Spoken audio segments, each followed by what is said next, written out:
જય રામદેવ પીર. મિત્રો, આજની મારી યુટ્યુબ ચેનલમાં હું તમને રામદેવજી મહારાજની સમાધિ વિશેની આગળ વાત કરવા માંગુ છું. અને આ મારો ચોથો વિડીયો છે કે the history of Ramdev Pir મહારાજ.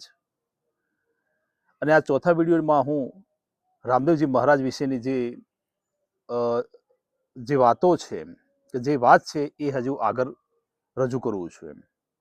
તો રામદેવજી મહારાજે ભાદરવી સુદ 11ના દિવસે રણુજા રણુજામાં રામ સરોવર તળાવને કિનારે એમને સમાધિ લીધી હતી. પણ રામદેવજી મહારાજે જે સમાધિ લીધી એના 2 દિવસ પહેલા ભાદરવી સુદ 9ના દિવસે ડાલીબાઈએ સમાધિ લીધી હતી. અહીંયા એક પ્રશ્ન હતો કે જે સમાધિ રામદેવજી મહારાજ વિશે તૈયાર કરવામાં આવી હતી એ સમાધિને ડાલીબાઈએ પ્રમાણ આપ્યું હતું. અને પ્રમાણ આપીને એ સમાધિને પ્રૂવ કરી કે આ સમાધિ તો મારી છે. એટલે રામદેવજી મહારાજના પહેલા ડાલીબાઈએ ભાદરવી સુદ 9ના દિવસે એમને સમાધિ લીધી. અને ત્યાર પછીના 2 દિવસ પછી રામદેવજી મહારાજે ભાદરવી સુદ 11ને દિવસે એમને સમાધિ લીધી. અહીંયા આપણને પ્રશ્ન થાય કે રામદેવજી મહારાજ અને ડાલીબાઈએ સમાધિ લીધી તો આ સમાધિ લેવાનું કારણ શું હતું? શા માટે એમને સમાધિ લીધી? તો ડાલીબાઈ રામદેવજી મહારાજના પરમ ભક્ત હતા, એમના અનુયાયી હતા. અને લોકગાથાઓ વિશે એટલે કે લોક ચર્ચા દરમિયાન ઘણીવાર એવું પણ કહેવામાં આવે છે કે ડાલીબાઈ એ પોતે એવું માનતા કે રામદેવજી મહારાજ વિના એમનું જે જીવન છે એ અધૂરું છે, આવું માનતા. ડાલીબાઈ એ પણ બતાવે છે કે ભક્તિમાં ભક્ત અને ભગવાન વચ્ચે કોઈ ભેદ રહેતો નથી. ડાલીબાઈ દ્રઢપણે માનતા કે ભક્તિમાં નિસ્વાર્થ પ્રેમ, સમર્પણ અને દ્રઢ વિચાર રહે તો કોઈ પણ ભક્ત ભગવાન જેવી આત્મશાંતિને પ્રાપ્ત કરી શકે છે.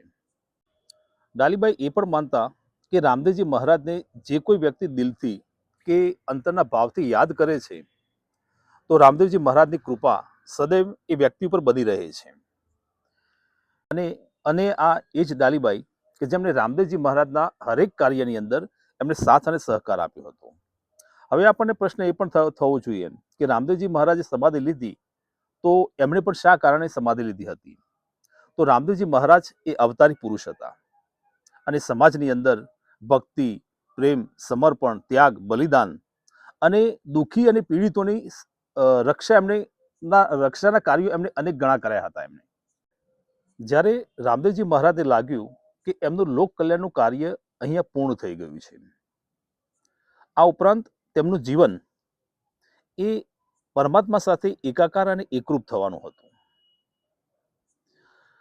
રામદેવ પીર મહારાજે જીવન સમાધિ લઈને સમગ્ર માનવ સમાજ માટે એ સંદેશ આપ્યો છે કે આ શરીર તો નાશવાન છે, પણ કરેલી સેવા અને સત્કર્મો હંમેશા અમર રહે છે.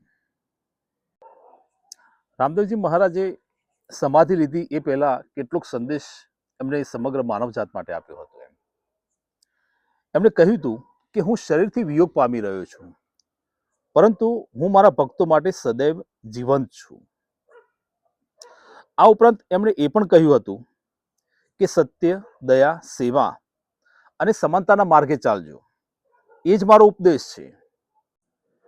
એમણે એ પણ કહ્યું હતું કે માણસ વચ્ચેનો ભેદભાવ છે એ ભેદભાવ ન હોવો જોઈએ. દરેક જીવની અંદર ભગવાનનો અંશ છે, આવું એ દ્રઢપણે માનતા. હું જે માર્ગે ચાલ્યો છું એ માર્ગ લોક કલ્યાણનો છે. એમણે એ પણ કહ્યું હતું કે માણસ વચ્ચેનો ભેદભાવ છે એ ભેદભાવ ન હોવો જોઈએ. દરેક જીવની અંદર ભગવાનનો અંશ છે, આવું એ દ્રઢપણે માનતા.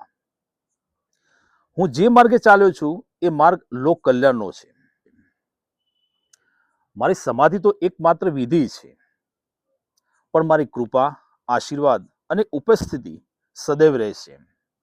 આ ઉપરાંત એમણે એ પણ કહ્યું હતું, એટલે કે અજમલજી રાજાને એ પણ એમણે સંદેશ આપ્યો હતો કે ઉપરથી બ્રહ્મા, વિષ્ણુ કે મહેશ આવી જાય તો પણ મારી સમાધિને છેડવાનો કે ખોદવાનો ખરીને પ્રયત્ન કરશો નહીં. એટલે આજે પણ રામદેવરા સમાધિમાં દર્શન કરવા માટે હજારો લાખો ભક્તો આવે છે, ચાહે એ બીજ હોય, પાંચમ હોય, સાતમ હોય, નોમ હોય કે 11 હોય. ત્યાં મેળો ભરાય છે. અલગ અલગ રાજ્યોમાંથી ઘણા બધા માણસો અહીં સમાધિના દર્શન કરવા માટે આવે છે, ચાહે એ મહારાષ્ટ્ર હોય, ઉત્તર પ્રદેશ હોય, રાજસ્થાન હોય કે અન્ય કોઈ પણ રાજ્ય હોય.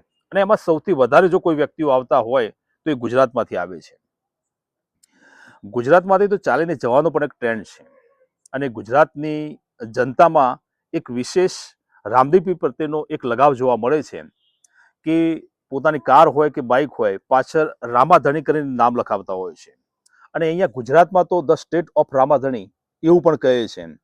ઘણા બાઇકો પર મેં પણ જોયું છે, ઘણી કારો પર પણ મેં જોયું છે પાછળ લખેલું હોય Ramadhani, the state of Ramadhani. આમ રામદેવજી મહારાજ પ્રત્યેનો એક ભાવ છે, એક લગાવ છે.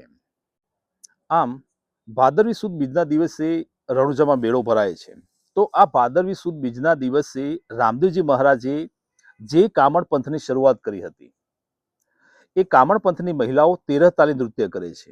અને આ નૃત્યની વિશેષતા એવી છે કે એને બેસીને કરવામાં આવે છે. આ ઉપરાંત ઘરેલું કામકાજનો જે કરતા હોય એ કામકાજનો અભિનય આ નૃત્યની અંદર વણી લેવામાં આવ્યો છે. અને જોવા જઈએ તો આજે રામદેવજી મહારાજની સમાધિને આજે 650 વર્ષ પૂર્ણ થવા આવ્યા છે. એટલે કે ઈસવીસન 1458માં એમણે સમાધિ લીધી હતી. તો આજે 650 વર્ષ થઈ ગયા એમ. અને આ જે સમાધિ હતી એમ, તો એ સમાધિમાં સૌથી પહેલા મેઘવાળ સમાજના જે માણસો હતા એ આની પૂજા અને અર્ચના કરતા એમ. એટલે કે જે વ્યક્તિ પૂજા અર્ચના કરતો એને રીખીઓ તરીકે એને ઓળખવામાં આવતો. આમ રામદેવજી મહારાજનું જે મંદિર છે રણુજા ખાતે, તો એ મંદિરનું નિર્માણ કાર્ય બિકાનેરના રાજા ગંગાસિંહે કર્યું હતું કે જેનું કામ 1931માં પૂર્ણ થયું હતું. તો આ ગંગાસિંહે રાજસ્થાનની અંદર 3 મંદિરો બનાવડાવ્યા હતા. એક ઘોઘામેડીની અંદર ઘોઘા મહારાજનું, કરણી માતાનું મંદિર અને ત્રીજું રણુજા ખાતે રામદેવપીરનું મંદિર. આ 3 મંદિરોનું નિર્માણ એ ગંગાસિંહે કરાવેલું છે. મિત્રો, અહીં આજનો વિડીયો હું અહીંયા પૂર્ણ કરું છું. અને વધુમાં એટલે કે રામદેવજી મહારાજે જે 24 ફરમાન કહેલા છે એ 24 ફરમાન, આ ઉપરાંત રામદેવજી મહારાજે સમાજ માટે શું શું કર્યું છે, આ તમામ વિગતો હું આ યુટ્યુબના માધ્યમથી આપ સુધી પહોંચાડવા માંગુ છું. એટલે મિત્રો, મારા આ વિડીયોને લાઇક, શેર અને ચેનલને સબસ્ક્રાઇબ કરશો એવી આપ સૌ પાસેથી હું અપેક્ષા રાખું છું. જય રામદેવપીર, જય અલગ ધણી.